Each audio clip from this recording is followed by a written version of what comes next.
ছোট্ট এক দ্বীপরাষ্ট্র, এক রাতের মধ্যেই ভয়াল ঘূর্ণিঝড়ের তাণ্ডবে সব ধ্বংস হয়ে যায়।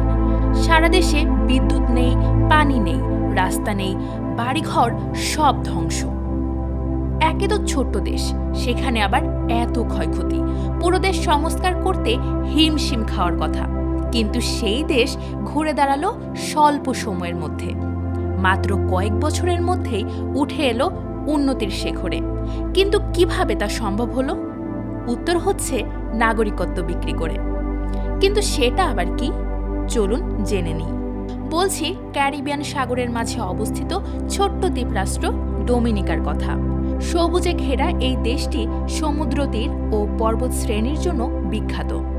কিন্তু এই শান্ত দ্বীপে 2017 সালে আঘাত হানে ঘূর্ণিঝড় মারিয়া। ক্যাটাগরি 5 মাত্রার এক ভয়াল ঘূর্ণিঝড় মারিয়া আঘাত হানে ডোমিনিকায়। ঘণ্টায় 260 কিলোমিটার বেগে ধেয়ে আসা ঝড়ের তাণ্ডবে মাত্র কয়েক ঘন্টার মধ্যেই দেশটির 90% ভবন ধ্বংস হয়। বিদ্যুৎ চলে যায়, পানির সরবরাহ বন্ধ হয়ে যায়, রাস্তাঘাট যোগাযোগ বিচ্ছিন্ন হয়ে পড়ে। ডোমিনিকা ছোট দেশ হলেও এখানে আছে প্রচুর পাহাড়, ঘন বন, জলপ্রপাত এবং সুন্দর সমুদ্র সৈকত। বিশ্বের দ্বিতীয় বৃহত্তম ফুটন্ত হ্রদও আছে এই দেশে। এই দেশে প্রায় 73,000 মানুষ বাস করেন। মানুষের জীবনযাত্রাও বেশ শান্তিপূর্ণ ও বন্ধুত্বপূর্ণ। তবে গ্রীষ্মমণ্ডলীয় আবহাওয়ার কারণে এই দেশে সারা বছর গরম ও আর্দ্র থাকে। তবে ঘূর্ণিঝড়ের মৌসুমে অর্থাৎ জুন থেকে নভেম্বর পর্যন্ত বেশ ক্ষয়ক্ষতি হয় ডোমিনিকায়।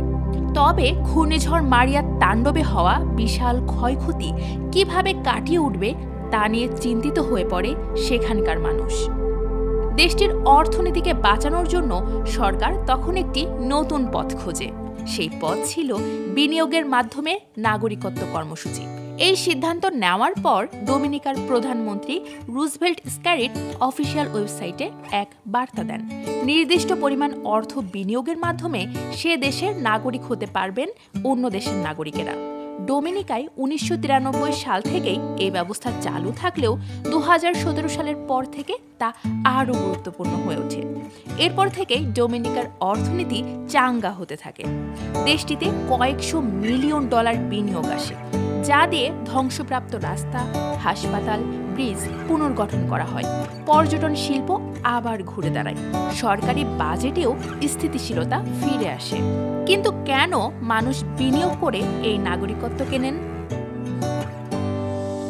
ডোমিনিকা থেকে অনেক দেশেই ভিসা ফ্রি ভ্রমণের সুবিধা পাওয়া যায়। দেশটিতে বিদেশি আয়ের উপর কর নেই, কর নীতিও তুলনামূলক সহজ। এছাড়া দ্বিতীয় পাসপোর্টের সুবিধার জন্য অনেক ধনী ব্যক্তি এখানে নাগরিকত্ব নেন। নিজেদের নিরাপত্তা নিশ্চিত করার জন্য অনেকে এই দেশে নাগরিকত্ব নিয়ে থাকেন। বিশ্বের নাগরিকত্ব বিক্রির ঘটনা নতুন কিছু না, বিশ্বের অনেক দেশেই এই ব্যবস্থা আছে। বিশেষজ্ঞরা বলছেন বিশ্বের অন্তত 20টি দেশ আছে যেখানে এই আইন অনুযায়ী নাগরিকত্ব বিক্রির অনুমতি রয়েছে। ডোমিনিকা এখনও নাগরিকত্ব বিক্রি করছে, তবে বর্তমানে নিয়ম আরও কঠোর হয়েছে।